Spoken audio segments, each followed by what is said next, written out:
Salli ala nabiyyina Salli ala Muhammadin.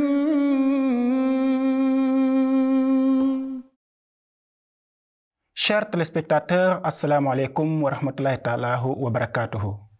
Bienvenue sur le plateau de cette nouvelle émission de MTA Afrique, Ahmadiyya, la renaissance de l'islam.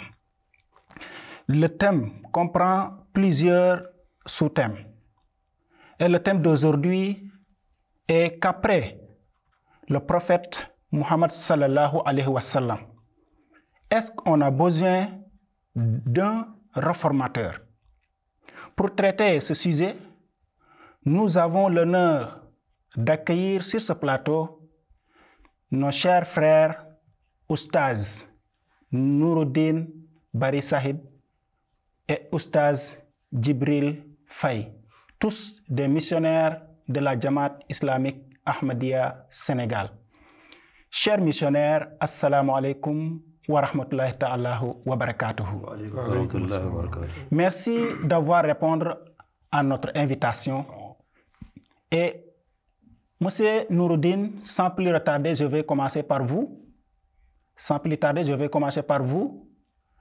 Est-ce que, Monsieur Nouruddin, on apprend que le saint prophète sallallahu alayhi wa sallam est le meilleur des prophètes? Le Saint Coran aussi est le meilleur des livres, le dernier des livres. Est-ce qu'on a besoin d'un réformateur? Si oui, c'est comment? Merci beaucoup, cher Wali Sahib.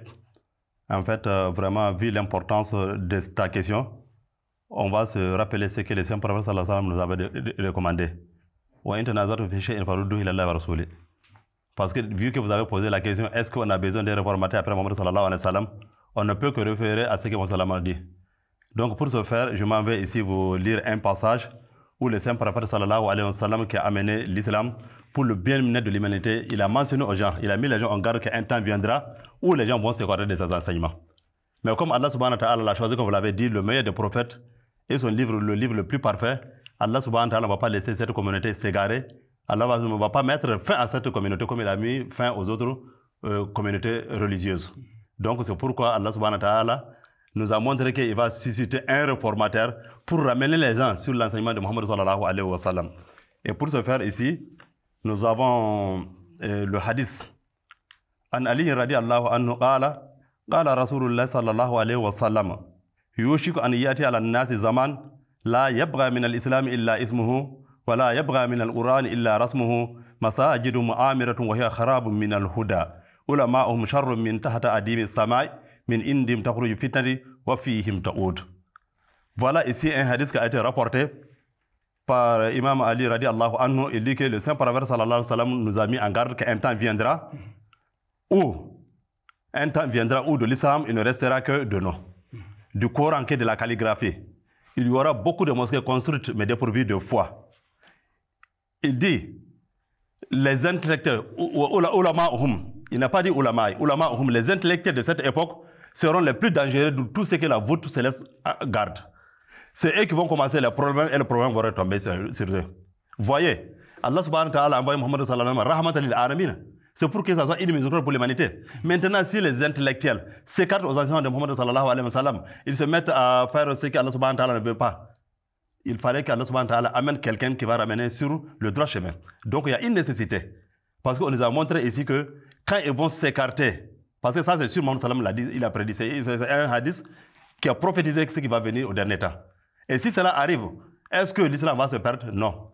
Allah subhanahu wa ta'ala va nous amener un réformateur qui va nous aider à comprendre le dire Muhammad sallallahu alayhi wa sallam. Et ce réformateur des derniers temps, il ne va pas être seulement un simple réformateur, mais il va être un prophète même. Parce que je tiens à vous rappeler qu'il y a deux catégories de prophètes. Le prophète qui est venu avec une loi, c'est un prophète législateur, ça c'est fini avec Muhammad sallallahu alayhi wa sallam, c'est lui qui a fermé cette porte. Maintenant, un prophète qui va venir pour enseigner les gens ce que le prophète a enseigné, ça, cette porte, elle est toujours ouverte. Oui, ici, vous nous avez parlé de la venue d'un prophète. Donc, si un prophète doit venir, automatiquement, un prophète, sa mission, c'est de venir arranger quelque chose. Y a-t-il une maladie vraiment dans la Oumma islamique pour la venue de notre prophète? Qu'est-ce que vous pouvez nous en dire? Il y a quelques maladies dans l'islam? Il y a des problèmes dans l'islam ou comment? Voilà, merci beaucoup. S'il y en a, quels sont-ils? Voilà, merci beaucoup vraiment pour cette question. D'abord, nous savons que, comme vous l'avez si bien mentionné, le Coran est un livre parfait. Là, il y a Tibadino. Il n'y a pas quelque chose de mauvais qui va venir dans le Saint-Coran. Aujourd'hui, la quasi-totalité des musulmans pensent que dans le Coran, il y a ce qu'on appelle Nasik ou Mansouk. Qu'il y a des versets dans le Saint-Coran qu'on ne peut même pas utiliser. Il y a des versets qui ne figurent pas dans le Coran, mais on va utiliser. Comment vous imaginez comme ça? Un livre de Dieu, Allah même qui se contredit dans le même livre, qu'il y a un verset qui a abrogé un autre verset. À chaque fois qu'ils sont en face d'un verset qu'ils ne comprennent pas, ils disent par exemple qu'il y a des Nasik et des Mansouk dans le Saint-Coran. Vous voyez encore dans le Saint-Coran, Allah subhanahu wa ta'ala, pendant qu'ils disent par exemple qu'Ibrahim est véridique, les marabouts disent qu'Ibrahim a menti. Pendant qu'Allah subhanahu wa ta'ala montre que tous les prophètes sont sans péché. Il y a des marabouts qui soutiennent que Mohammed sallallahu alayhi wa sallam a des péchés jusqu'à Allah subhanahu wa ta'ala a promis dans le Saint-Coran qu'il va pardonner les péchés de Mohammed sallallahu alayhi wa sallam passés et futurs. Vous voyez? Donc ce sont des trucs comme ça qu'Allah subhanahu wa ta'ala a envoyé Imam Mahdi alayhi salatu wa salam en la personne de Hazrat Mirza Ghulam Ahmad pour éclaircir les gens. Et c'est ce qu'il a fait aussi. Masha'Allah, merci beaucoup, missionnaire Nouruddin. On a bien compris. Donc, on peut dire que l'islam, s'il était une maison, c'est vieilli. On a besoin d'une réparation. L'islam, s'il était un habit, on a besoin d'enlever et aller faire la linge, laver les habits. Donc, par votre vraiment très bon exposé, on peut comprendre que vraiment l'islam maintenant a besoin d'un réformateur et il y a des maladies qui sont aussi dans l'islam. Si l'islam était un individu, on peut dire que l'islam est malade. Donc, je tourne vers mon frère Oustaz Djibril Faye. Est-ce que Mohammed sallallahu alayhi wa sallam n'est-il pas le dernier des prophètes, comme l'a dit le Saint-Coran? Merci beaucoup, Oustaz Walindian. C'est une question pertinente, très importante même. Et c'est très compliqué aussi par rapport à la vision de nos Ahmadis. Le Saint-Coran, le Saint-Prophète Mohammed Mustafa, je l'ai appelé Khatamun Nabiyin. Et il y a certaines personnes qui pensent que Khatam, ça veut dire le dernier. Khatam, ça veut dire le sceau des prophètes. Il n'y a pas un prophète qui sera véridique que le saint prophète Mohammed Mustafa n'ait pas accepté que c'est un prophète. Puisque Khatam aussi, on dit, Khatam, ça peut être aussi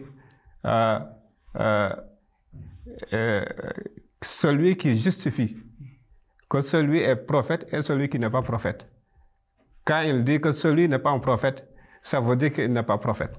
Mais n'importe qui dit que c'est un prophète, ça va justifier que le Khatam, le meilleur des prophètes, le plus haut des prophètes, tout ce qu'ils disent, c'est ce que Dieu nous a révélé.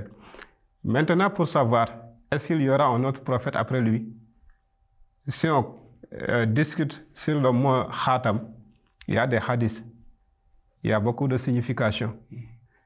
Il y a aussi une hadith de notre mère, Aïcha, radiyallahu anha, qui avait expliqué qu'est-ce que veut Khatamun Nabiyin.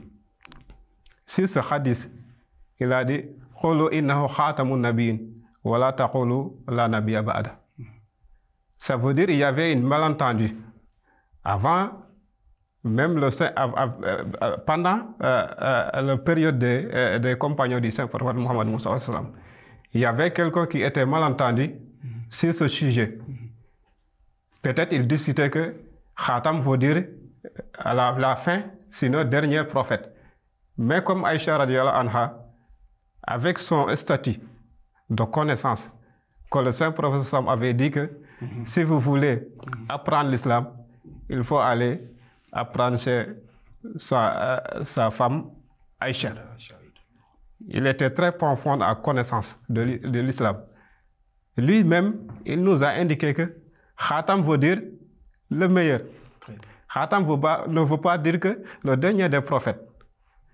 Et il y a beaucoup de hadiths aussi qui nous montrent qu'un autre prophète doit venir. Puisque Khatam, ça ne veut pas dire que c'est le dernier, mais le sort des prophètes, celui qui désigne que si celui est un prophète, il est automatiquement prophète. S'il dit que ce n'est pas prophète, il n'est pas prophète. Masha'Allah, merci beaucoup, monsieur Djibril Faye. Vraiment, c'est trop clair. Et vous, de par votre exposé, on peut connaître que Khatam veut dire il y a quelqu'un qui doit choisir, qui doit dire qu'il y a un prophète ou bien il n'y a pas prophète, ou bien de par sa signature, quelqu'un peut être prophète. Donc ici, on peut comprendre que par la signature de Muhammad sallallahu alayhi wa sallam, qu'il y aura un prophète. Un prophète va venir sous Muhammad sallallahu alayhi wa sallam. Monsieur Nouroudine, est-ce que vous avez quelque chose de ce que monsieur Djibril Faye nous a expliqué tout à l'heure? D'accord, voilà, merci beaucoup. Comme il a si bien dit, vraiment, Khatam mérite beaucoup d'être discuté. Parce que nous avons dans Surat al-Ahzab, Allah subhanahu wa ta'ala, Ma kana Muhammad Abba Adam walakin Rasulallah wa Khatam an-Nabiyyin. Donc, certains musulmans orthodoxes se disent que, bon, c'est une histoire que c'était son fils adoptif, Zayd, qui s'était marié avec la cousine de Muhammad sallallahu alayhi wa sallam, Hadrat Zainab. Maintenant, entre-temps, Muhammad sallallahu alayhi wa sallam, que Dieu nous protège, c'est quoi on dit, voilà une mauvaise chose aussi, Muhammad sallallahu alayhi wa sallam a vu Zayd, il a aimé Zayd, maintenant il voulait se marier à Zayd, il a ordonné à Zayd de divorcer la femme pour qu'elle puisse se marier. Vous voyez? Ce sont des trucs comme ça qui font que vraiment on a besoin des réformateurs pour éclaircir les gens. Ils se disent que lui, Muhammad sallallahu alayhi wa sallam, où il était même avant, où était Zainab? Zainab était avec Muhammad sallallahu alayhi wa sallam.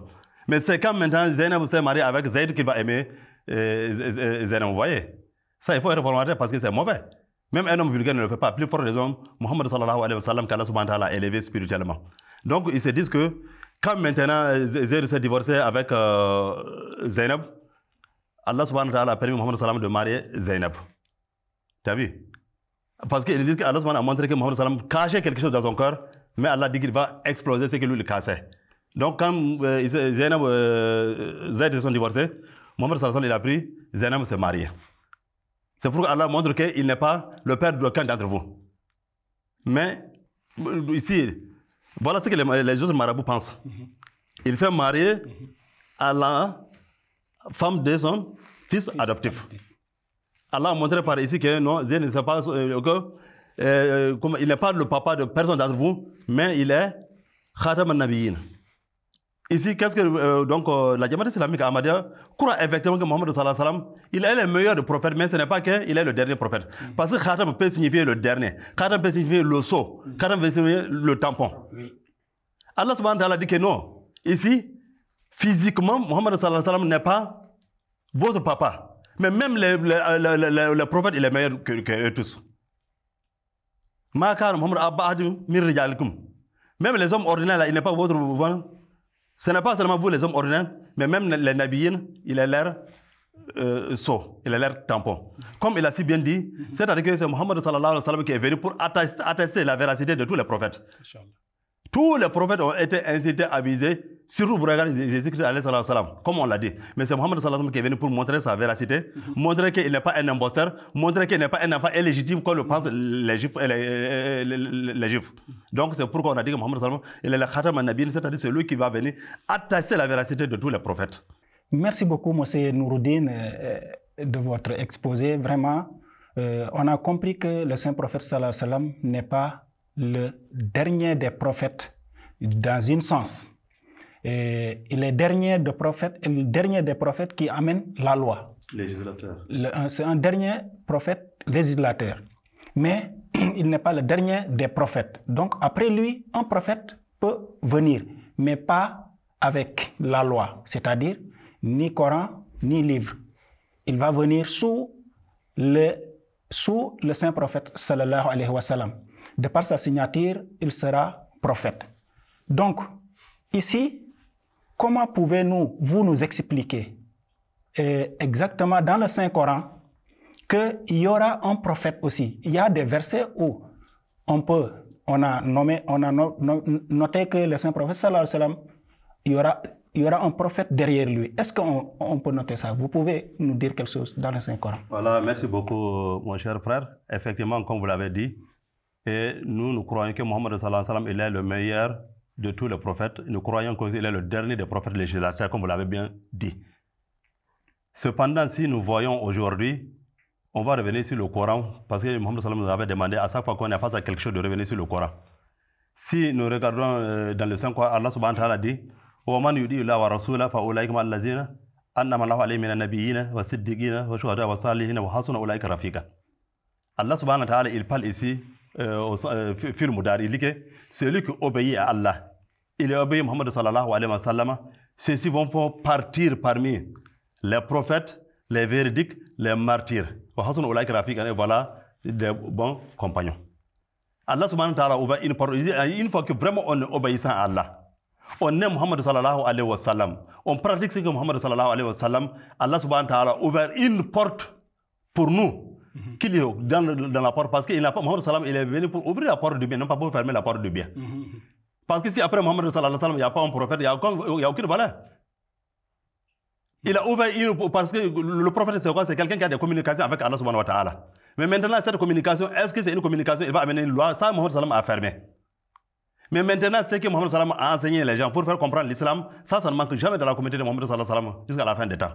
C'est pourquoi Allah subhanahu wa ta'ala dit que quand vous obéissez à Allah, vous obéissez à Muhammad sallallahu alayhi wa sallam, Allah va faire parmi vous maintenant ici, il dit que وَمَنْ يُطِيعِ اللَّهَ وَرَسُولَهُ فَأُولَٰئِكَ مَعَ الَّذِينَ أَنْعَمَ اللَّهُ عَلَيْهِمْ, que Allah subhanahu wa ta'ala a donné sa nourriture.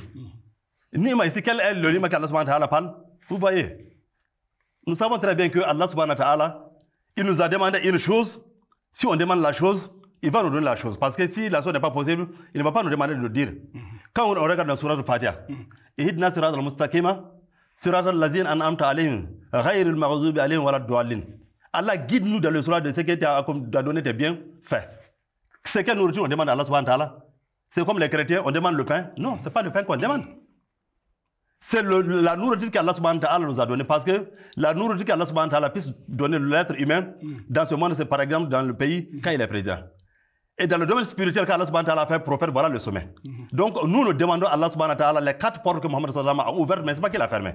La première des portes, la porte des nabiyyin, reformatée mais pas des prophètes législateurs, parce que la loi de Muhammad sallallahu alayhi wa sallam, elle est suffisante pour l'humanité. Le Coran va rester inchangeable. Seulement que les gens vont se tromper d'interprétation ou autre, et Allah subhanahu wa ta'ala va amener parmi nous quelqu'un qui Allah subhanahu wa ta'ala va enseigner les choses pour qu'on puisse revenir sur le droit chemin. Aussi des véridiques, et des martyrs, donc, et des hommes pieux ne vont pas manquer avec la commentaire de Muhammad sallallahu alayhi wa sallam. Donc, ici, Allah subhanahu wa ta'ala nous montre qu'il y aura des prophètes dans la communauté de Muhammad sallallahu alayhi wa sallam, parce que chaque musulman, il prie, au moins, il demande à Allah subhanahu wa ta'ala d'ouvrir ces 4 portes au moins 27 fois par jour, dans Surah Al-Fatiha. Quand on prie les 5 prières quotidiennes, là, au moins on demande 27 fois à Allah subhanahu wa ta'ala de nous ouvrir la porte de nos bois. Et c'est ce que nous croyons ici. Alors, si nous voyons dans un hadith, Muhammad sallallahu alayhi wa sallam dit que Sayyidina Isa alayhi salam va revenir. S'il revient, il va être quoi? Merci beaucoup, M. Nouroudine. C'est bien clair comment vous l'avez expliqué dans le Saint-Coran. Et par ici, on peut comprendre que si ces 2 versets que vous avez expliqués tantôt et ce verset du Saint-Coran, si on les compare, que le Saint-Prophète, le premier Khatam an-Nabiyyin, si on dit que Muhammad sallallahu alayhi wa sallam est dernier, or que ici, dans ce verset, on peut noter que vraiment, il y aura un prophète. Donc, c'est le Saint-Coran qui contredit, ou bien c'est les gens, certains frères musulmans qui n'ont pas compris vraiment la réalité de Khatam. Oui, ils n'ont pas compris parce qu'à quelque part aussi, on peut la Nabi Ba'adi. C'est ça qui les fait aller en erreur, tout simplement parce qu'ils n'ont pas compris qu'il y a 2 prophètes. Il y a le prophète législateur, c'est ça, Mohammed sallam a dit, ça c'est fermé. Cette porte est fermée. Donc quand il dit que la Nabi Ba'adi, il n'y a pas un prophète avec moi, après moi, il n'y a pas un prophète législateur. Parce que si Allah a ouvert la porte et que Mohammed sallam a dit la Nabi Ba'adi, donc c'est le Nabi législateur qui ne vient pas. Mais le Nabi réformateur va venir. Quand il dit que Imam Ali sallallahu alayhi wa sallam va venir, il va être quoi si Isa est revenu? Si Isa est revenu, il va être quoi? Il va être prophète. Voilà. Parce que Isa ne connaît pas le Coran. Isa ne connaît pas nos 5 prières. Isa ne connaît pas nos zakat. Mais s'il venait dans ce monde, qui va l'enseigner cela? Si c'est le marabout, donc il va aller sous un marabout pour être réformateur. Qui va l'enseigner? C'est là, c'est Allah. Quand Allah enseigne quelqu'un, il est quoi? Il est automatiquement prophète. Et Mohammed sallallahu alayhi wa sallam, il a mentionné dans Bukhari, 4 fois, il dit que Isa, Nabiullah va descendre 4 fois. Merci beaucoup. Même à partir de ces mots-là que je vais tourner sur mon frère Oustaz Djibril Faye, pour nous montrer les hadiths qui parlent de la venue d'un autre prophète. Oustaz Djibril Faye, pouvez-vous nous en dire quelque chose? Oui, avant d'y revenir là-bas, je vais augmenter un tout petit de ce verset que notre cher missionnaire Nouroudine nous a expliqué. وَمَنْ يُطِعِ اللَّهَ وَرَسُولَهُ فَأُولَئِكَ مَعَ الَّذِينَ أَنْعَمَ اللَّهُ عَلَيْهِمْ مِنَ النَّبِيِّينَ وَالصِّدِّيقِينَ وَالشُّهَدَاءِ وَالصَّالِحِينَ وَحَسُنَ أُولَئِكَ رَفِيقًا. Ça aussi, ça nous montre la première question que vous nous avez posée, c'est le Khatamun Nabiyyin. Ça veut dire que toutes les portes sont fermées. Ici, il nous a donné 4 portes. Nabi, Siddiq, Shuhada, Salih. Pour être un Siddiq, un Shuhada ou Nabi, il fallait que tu passes chez le saint prophète Mohammed. Tu ne peux pas gagner un de ces statuts sans que tu suives le saint prophète Mohammed. Ça veut dire que c'est ça le Khatamun Nabi. Machallah, là c'est clair. Mais est-ce que, malgré le temps, est-ce que pouvez-vous nous expliquer concernant le hadith? Parce que le temps ne nous permet pas de partir très profondément. Je sais que vous pouvez aller très profondément, le temps ne nous le permet pas. Est-ce que pouvez-vous nous dire un hadith ou bien quel hadith? Le saint prophète Mohammed nous a dit qu'un prophète va venir. Kaifa antum izana zalabnu Maryam fikum wa imamukum minkum. Ça veut dire Isa va venir.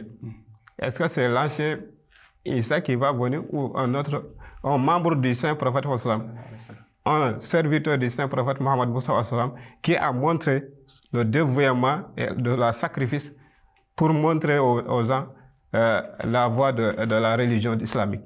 Actuellement, si on dit que comme ce que notre frère Nouroudine nous a expliqué, si Isa ibn Maryam revient, sinon s'il vient, s'il descend comme on l'entend, est-ce qu'il sera prophète ou non? Mais dans le Saint-Coran, Dieu nous a dit que Rasoulun ila Bani Israël. Il était prophète de Bani Israël. Mais celui qui va revenir, celui qui sera le Messie promis, il sera prophète puisqu'il sera le même gradé que Isa alayhi salatu wassalam. Le saint prophète Mohammed Mustafa sallam, il nous a donné une hadith. Là où il a appelé Isa ibn Maryam, celui qui doit être le Mahdi et le Messie promis, 4 fois Nabi. Il a dit wa yahsuru nabiyullah Isa wa ashabuhu fa yarghabu nabiyullah Isa wa ashabuhu summa yahbitu nabiyullah Isa wa ashabuhu fa yarghabu nabiyullah Isa wa ashabuhu ila Allah. Dans cette hadith, le saint prophète Mohammed Moussa il a montré que celui qui va venir, il sera un prophète.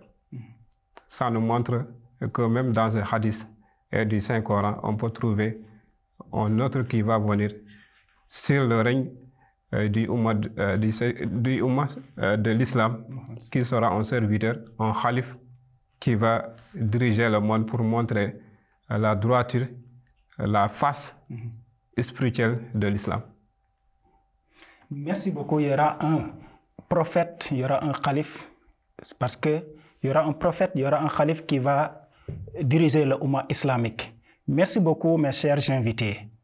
C'était un grand plaisir de vous avoir ici, avec la connaissance immense que vous avez partagée avec nous ici. Je pense que vous aussi, les téléspectateurs, vous avez bénéficié de ce que mes invités ont expliqué. Par là, on peut comprendre que un prophète peut venir, mais le prophète qui doit venir n'amènera pas de la loi, mais il sera sous le saint prophète Muhammad sallallahu alayhi wa sallam. C'était votre présentateur, Oustaz Walindian. C'est un grand plaisir d'être avec vous. Merci beaucoup et je vous donne rendez-vous dans notre prochain épisode. Assalamu alaikum wa rahmatullahi ta'ala wa barakatuhu. Salli ala nabiyyina Salli ala Muhammadin